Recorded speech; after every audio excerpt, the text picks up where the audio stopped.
ಬಿಡುಗಡೆಗೂ ಮುಂಚೆ ಯಶ್ ಹವಾ ಜೋರಾಗಿದೆ. ಐಎಂಡಿಬಿ ಪಟ್ಟಿಯಲ್ಲಿ ಟಾಕ್ಸಿಕ್ಗೆ ಭಾರಿ ಬೇಡಿಕೆ ಕೇಳಿಬರ್ತಾ ಇದೆ. ಟಾಕ್ಸಿಕ್ ಜನಪ್ರಿಯತೆ ಈಗ ಇಂಟರ್ನ್ಯಾಷನಲ್ ಲೆವೆಲ್ ಮಟ್ಟಕ್ಕೆ ಏರಿಕೆಯಾಗಿದೆ. ಈ ಕುರಿತಂತೆ ಬ್ರೇಕಿಂಗ್ ಸಿಗ್ತಾ ಇದೆ. ಟಾಕ್ಸಿಕ್ 52% ಗಳಿಸಿ ನಂಬರ್ 1 ಸ್ಥಾನದಲ್ಲಿ ಇದೆ ಐಎಂಡಿಬಿಯಲ್ಲಿ.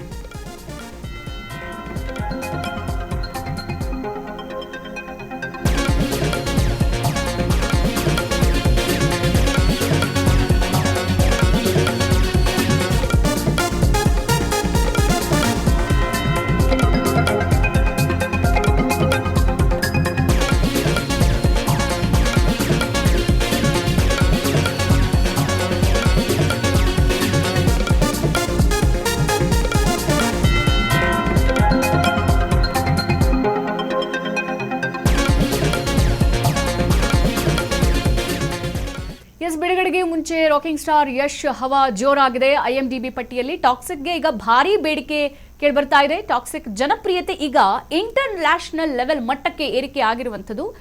ಐಎಂಡಿಬಿಯಲ್ಲಿ 52% ಗಳಿಸಿದೆ, ನಂಬರ್ 1 ಸ್ಥಾನದಲ್ಲಿದೆ.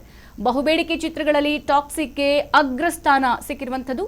ಪರಭಾಷಾ ಚಿತ್ರಗಳಿಗೆ ಸದ್ಯ ಅಣ್ತಮ್ಮ ಸೆಡ್ ಹೊಡೆದಿದ್ದಾರೆ. ರಾಕಿಂಗ್ ಸ್ಟಾರ್ ಫ್ಯಾನ್ಸ್ಗೆ ಹೊಸ ನಂಬಿಕೆ ಈಗ ಶುರುವಾಗಿರುವಂಥದ್ದು. ಆಗಸ್ಟ್ 26ಕ್ಕೆ ಟಾಕ್ಸಿಕ್ ಚಿತ್ರ ಬಿಡುಗಡೆ ಆಗ್ತಾ ಇದೆ. ಸೊ ಹಲವಾರು ಚಿತ್ರಗಳನ್ನ ನಾವು ಗಮನಿಸಿದ್ದೀವಿ. ಅದು ಐಎಂಡಿಬಿ ಅಂತ ಅಂದ್ರೆ ಇಂಟರ್ನ್ಯಾಷನಲ್ ಲೆವೆಲ್ ಅಲ್ಲಿ ಯಾವೆಲ್ಲ ಸಿನಿಮಾಗಳು ದೊಡ್ಡ ಮಟ್ಟಕ್ಕೆ ಹಿಟ್ ಆಗುತ್ತೆ, ಜೊತೆಗೆ ಎಷ್ಟು ಫ್ಯಾನ್ಸ್ ಆ ಮೂವಿಗಾಗಿ ವೇಟ್ ಮಾಡ್ತಾ ಇದ್ದಾರೆ, ಸ್ಟಾರ್ ಕಾಸ್ಟ್ ಹೆಂಗಿದೆ, ಯಾವೆಲ್ಲ ಟಾಲಿವುಡ್, ಮಾಲಿವುಡ್, ಬಾಲಿವುಡ್ ಎಲ್ಲ ಆಯಾಮದಲ್ಲೂ ಕೂಡ ಯಾರೆಲ್ಲ ಆಕ್ಟ್ ಮಾಡ್ತಿದ್ದಾರೆ, ಇದರ ಮೇಲೆ ಈ ಒಂದು ಐಎಂಡಿಬಿ ರೇಟಿಂಗ್ಸ್ ಇನ್ವಾಲ್ವ್ ಆಗಿರುವಂಥದ್ದು. ಸದ್ಯ ಈಗ ನಾವು ಗಮನಿಸ್ತಾ ಹೋದ್ರೆ ಒಬ್ಬ ಹಳ್ಳಿ ಹುಡುಗ, ಇಂಗ್ಲಿಷ್ ಬರದೇ ಇರುವಂತಹ ಹುಡುಗ, ಒಳ್ಳೆ ಡ್ರೆಸ್ ಹಾಕೊಳ್ಳಕ್ಕೆ ಬರದೇ ಇರುವಂತಹ ಹುಡುಗ ಇವತ್ತು ಇಂಟರ್ನ್ಯಾಷನಲ್ ಲೆವೆಲ್ ಅಲ್ಲಿ ಮಿಂಚ್ತಾ ಇದ್ದಾನೆ ಅಂತ ಅಂದ್ರೆ ಎಸ್ ಅಫ್ಕೋರ್ಸ್ ಇದರ ಹಿಂದೆ ಯಶ್ ಅವರ ಡೆಡಿಕೇಶನ್ ಕೂಡ ಇದೆ, ಹಾರ್ಡ್ ವರ್ಕ್ ಕೂಡ ಇದೆ, ಜೊತೆಗೆ ಅವರು ಸೆಲೆಕ್ಟ್ ಮಾಡ್ತಿರುವಂತಹ ಸಿನಿಮಾಗಳ ಶೈಲಿಯೂ ಕೂಡ ಇದೆ.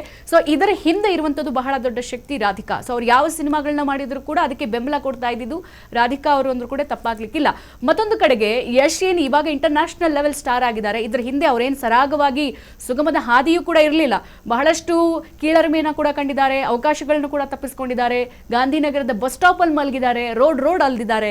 ಸೊ ಈಗ ಈತನ ಇಂಟರ್ನ್ಯಾಷನಲ್ ಲೆವೆಲ್ ಹೈಪ್ ಏನಿದೆ ಅವರ ಫ್ಯಾನ್ಸ್ಗೂ ಕೂಡ ಬಹಳ ದೊಡ್ಡ ಕ್ಯೂರಿಯಾಸಿಟಿ ಕೊಟ್ಟಿರೋದಲ್ಲದೆ ನಮ್ಮ ಸ್ಟಾರ್, ನಮ್ಮ ಹೀರೋ ಒಬ್ಬ ಇಂಟರ್ನ್ಯಾಷನಲ್ ಲೆವೆಲ್ ಅಲ್ಲಿ ಬೆಳೀತಿದ್ದಾನೆ ಅನ್ನೋದು ಅವ್ರಿಗೂ ಒಂದು ದೊಡ್ಡ ನಂಬಿಕೆಯನ್ನು ತಂದುಕೊಟ್ಟಿದೆ. ಮತ್ತೊಂದು ಕಡೆಗೆ ಯಶ್ ಅವರ ಹಾದಿಯೂ ಕೂಡ ನಾವು ಗಮನಿಸ್ತಾ ಹೋದ್ರೆ KGF ಆದ್ಮೇಲೆ ಯೂಟರ್ನ್ ತೆಗೆದುಕೊಂಡಂತಹ ಯಶ್ ಮತ್ತೆ ಕೆಳಗೆ ಬಿದ್ದಿದ್ದ ಇತಿಹಾಸ ಕೂಡ ನಾವು ಯಾರೂ ನೋಡಿಲ್ಲ.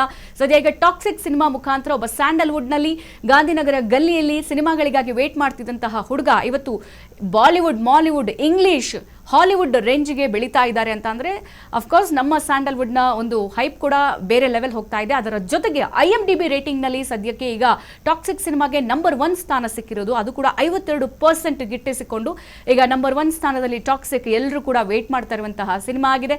ಸೊ ಹಾಗಾಗಿ ಇದನ್ನ ಯಶ್ ಅವರ ಫ್ಯಾನ್ಸ್ ಆಗಲಿ, ಯಶ್ ಆಗಲಿ ಇದನ್ನ ಹೆಂಗೆ ಮುನ್ನಡೆಸ್ಕೊಂಡು ಹೋಗ್ತಾರೆ, ಜೊತೆಗೆ ಟಾಕ್ಸಿಕ್ಗೆ ಎಷ್ಟನ್ನ ವೇಟ್ ಮಾಡ್ತಿದ್ದಾರೆ, ರಿಲೀಸ್ ಆದ್ಮೇಲೆ ಟಾಕ್ಸಿಕ್ ಹವಾ ಹೆಂಗಿರುತ್ತೆ, ಯಶ್ ಅವರ ಪ್ರಿಯಾರಿಟಿ ಎಷ್ಟರ ಮೇಲೆ ಹೋಗುತ್ತೆ ಅನ್ನೋದನ್ನ ಕಾದು ನೋಡಬೇಕು.